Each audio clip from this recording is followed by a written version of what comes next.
Assalamualaikum warahmatullahi ta'ala wabarakatuh. Alhamdulillah Rabbil Alamin. Wassalatu wassalamu ala ashrafil anbiya wal mursalin Sayyidina wa maulana Muhammadin wa ala alihi wa sahbihi ajma'in. Qala musannif rahimahullah ta'ala, nafa'ana bihi wa bi'ulumihi fid darain amin, ila an qala.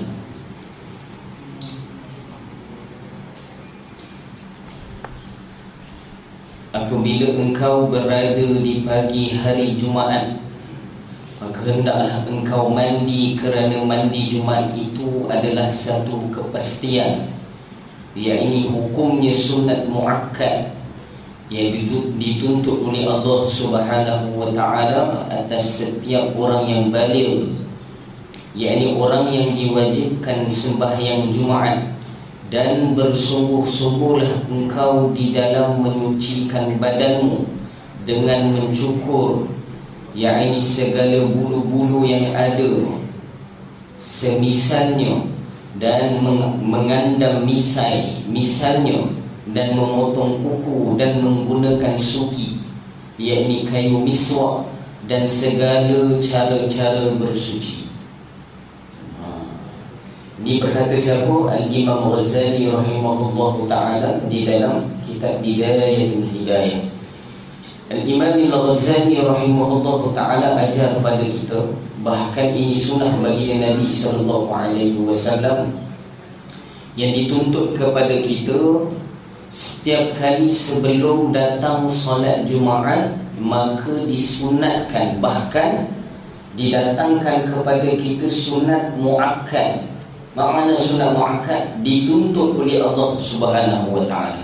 Sunat muakkad ataupun sunat muakkadah, dulu boleh sebut muakkad, yakni dengan muzakkar, ataupun muakkadah dengan muannas, kerana ada ta mabutah dulu. Betul, muakkad ini dituntut oleh Allah, pahalanya seumpama wajib, special. Semayang ni tak ada, semayang Jumaat je. Disunatkan untuk kita mandi dahulu, sehingga di dalam beberapa riwayat bagi Nabi SAW. Pagi tadi saya baca kitab Sayyidus Sadiqin, Al-Imam Syekh Abdul Samad Al-Falibani mensyarahkan kepada kitab Ihya Ulumuddin, menyatakan bahawa ada hadis bagi Nabi SAW, mereka yang datang untuk solat, maka apabila mereka mandi dahulu, Nabi SAW sebut akan diampunkan, walaupun dosa itu berada di celah-celah bulu-bulu roma mereka. Masya Allah, jarang kita dapat ni. Maka pahala ini para ulama sebut hanya didapati untuk hari Jumaat. Sebab apa? Dibahaskan oleh para ulama, Yaumul Jum'ah adalah Yaumul Aid, yakni hari raya bagi kita. Dan hari ini para ulama sebut hari Jumaat, dan mandinya sebelum kita menunaikan solat Jumaat itu, dia tak dapat lepas Jumaat, tak dapat. Ustaz, boleh tak saya mandi Jumaat lepas Jumaat? Tak dapat, pahala dia tak sama. Itu juga mereka yang mencukur misai, memotong rambut, memotong kuku, ataupun mohon maaf, memotong ari-ari, bukan ari-ari, bulu ari-ari. Ari-ari potong raya tu. Memotong bulu ari-ari, mohon maaf sebelum daripada melakukan solat Jumaat, maka dia dapat pahala sunat muakkad. Juga dibahas oleh para ulama, kalau dia telah membersihkan diri dia Khamis malam Jumaat, malam semalam, boleh tak Ustaz? Boleh. Bahkan dia juga mendapatkan, akan tapi tidak sama dia dapat pahala sebelum dia pergi solat Jumaat. Lain. Apa special sangat Jumaat ni? Nanti kita akan bahas lagi, panjang lagi belakang Imam Ghazali sebut. Saya baca dalam Sayyidus Sadiqin lebih kurang 3 page bahan bab sebelum Jumaat ni. Masya Allah, punya panjang saya tu, punya detail para ulama mengarang ataupun memberikan kepada kita cara-cara untuk dapat pada hari Jumaat. Sebab apa? Para ulama sebut hari Jumaat ini dikurniakan khusus untuk umat Rasulullah SAW. Bahkan pada hari inilah kita dah bahas sebelum ini, diciptakan Nabi Adam alaihi salam, kan? Dan pada hari ini juga akan berlakunya hari Jumaat, hari kiamat. Dan adanya hadis baginda Nabi SAW yang menyatakan bahawa setiap makhluk Allah selain daripada manusia dan jin, dia akan berasa takut pada hari Jumaat. Kerana apa? Pada hari ini akan berlaku kiamat. Hari ini, hari Jumaat. Bila? Wallahu a'lam. Kalau ada orang kata, ustaz saya tahu bila berlaku kiamat, ustaz, Jumaat bila? Panggil saya, dia jumpa saya rukiah kepala dia. Benda macam tu tak ada orang tahu. Saya ada pernah jumpa orang, dia kata saya menyimpan janggutnya Nabi Sulaiman AS, dan guru saya ada cerita bila berlaku kiamat. Nabi SAW pun tak sebut. Sihat Nabi SAW pun tak sebut di dalam riwayat. Bahkan bila ditanya mata bila berlakunya kiamat ini pun Nabi tak sebut. Nabi bertanya balik kepada sahabat, kamu bertanya tentang kiamat, apa yang kamu siap untuk ahli kiamat? Nabi tanya macam tu pula. Jadi mereka yang mengatakan akhir zaman ni tahu kiamat ni, beratlah tu. Berat tu. Kena ambil air kolah masjid, buat mandi kepada dia. Ni Tok Guru saya sebut ni. Bukan main-main. Dan para ulama sebut sunat ini dia juga setiap daripada waktu-waktunya. Maksudnya kalau mereka yang betul-betul sebelum daripada Jumaat, mereka membersihkan diri, pahala dia lain. Mereka yang membersihkan malam Jumaat, pahala dia lain.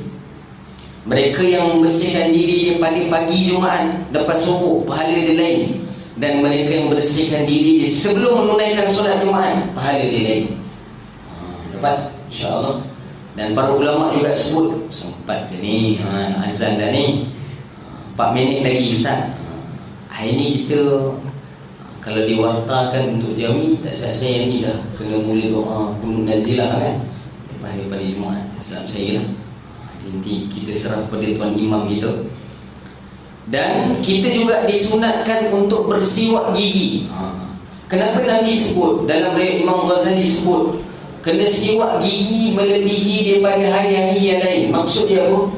Bersihkan gigi pada hari Jumaat ini, para ulama sebut dituntut di dalam agama Allah Subhanahu wa ta'ala. Misal para ulama kata kiasnya pada kita, Islam ini mengajarkan kalau gigi pun kena bersih, apa lagi benda lain? Benda lain lagi dah kena bersih. Gigi ini para ulama sebut kadang-kadang kita melupakan sunnah miswak. Di zaman Sayyidina Umar radhiyallahu anhu tercatat dalam sejarah pernah berlaku kekalahan terhadap umat Islam pada zaman Sayyidina Umar. Sayyidina Umar radhiyallahu anhu dalam riwayat disebutkan oleh para ulama, antara lain Syekh Yusuf Al-Kandahlawi rahimahullahu taala. Dia mengatakan bahawa apabila dicek satu persatu di kalangan sahabat, semua sunnah diamalkan kecuali 2 perkara. Ini tuan-tuan ingat betul-betul ni. Pertama, kenapa orang Islam kalah ketika itu? Ni zaman Sayyidina Umar tu kan. Zaman Sayyidina Umar tercatat dalam sejarah 2/3 dunia jatuh bawah tapak kaki Umar. Di zaman itulah Rom dan Parsi juga jatuh di zaman Sayyidina Umar. Punya hebat Sayyidina Umar. Sayyidina Umar lah mengambil kunci Masjidil Aqsa. Dijanjikan oleh baginda Nabi SAW bukan pada zaman Sayyidina Abu Bakar Siddiq, tidak, tapi pada zaman Sayyidina Umar. Tapi ada satu peperangan yang kalah umat Islam. Sayyidina Umar bila melihat para sahabat mendapati 2 sunnah tertinggal. Apa dia? Yang pertama, sahabat meninggalkan saf sembahyang, yakni meluruskan saf sembahyang. Sebab tu sunat bagi imam sebelum dia menunaikan solat, dia kena pesan, baca hadis Nabi dan sebagainya kan. Kadang-kadang baca dalam bahasa Arab orang faham, istaqimu wa'tadilu sufufakum tu kan. Kena sebut samakan tumit dengan garisan belakang untuk luruskan saf. Sebab ini sunnah baginda Nabi SAW. Di zaman Sayyidina Umar tertinggal sunnah ini. Itu yang pertama. Dan yang kedua, kata Sayyidina Umar, tertinggalnya bagi sahabat adalah sunnah miswak gigi. Miswak gigi, sugi gigi. Ustaz, perlu ke saya dengan sugi gigi miswak? Betul-betul kayu arak tu. Ulama berbeza pandangan, pandai afdal kalau kamu dapatkan kayu sugi itu afdal. Kalau tak dapat 2 gigi biasa pun tak apa.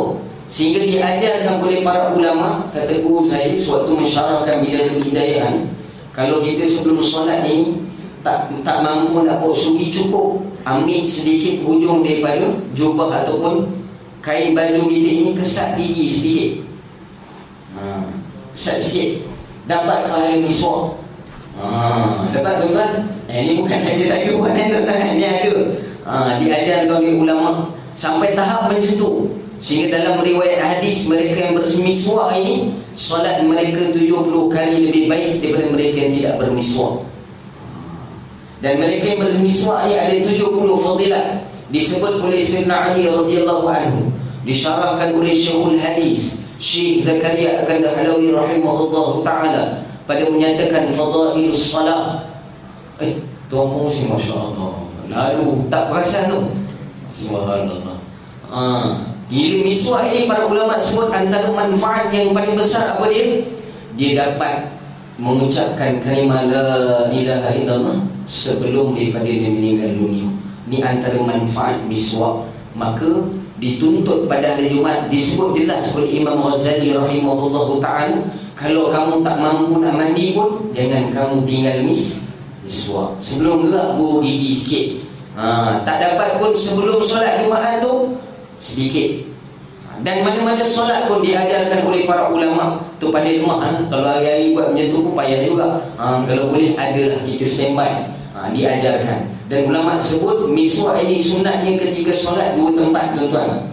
Pertama sebelum mengambil wudu, dan yang kedua sebelum solat. Ada orang kata, ustaz kalau saya sugi gigi, saya letak dekat sini ada air liur basi, ustaz air liur tu tertinggal, adakah ia najis? Air liur bukan najis tuan-tuan. Najis di dalam mazhab Syafi'i apabila bercampur dengan kahak, itu najis. Dapat tuan-tuan? Hingu pun bukan najis. Kuih hidung celik kat baju buat semayang, sah semayang kita dalam mazhab Syafi'i. Juga air liur basi itu bila bersugi gigi letak dekat sini, sah semayang kalau bawa. Para ulama sebut cukup bau lah, kurang senang. Kalau boleh sorok sikit. Tu ulama-ulama dulu mereka pakai jubah dalam ada ghamis. Ni ghamis ni bukan nama jubah. Jubah tu macam imam tu, mereka akan letak belah dalam. Itu adab apabila melakukan sunnah baginda Nabi sallallahu alaihi wasallam. Saya nak habis dah ni insya-Allah kan. Cukuplah tu 1-2 minit ni, masa awal 1-3 minit tuan-tuan. Semoga Allah Subhanahu wa taala beri kekuatan pada kita. Mandi sunat Jumaat, ingat tuan-tuan, kalau tak mampu mandi sunat Jumaat, Imam Ghazali ajar apa tuan-tuan? Miswak gigi paling kurang.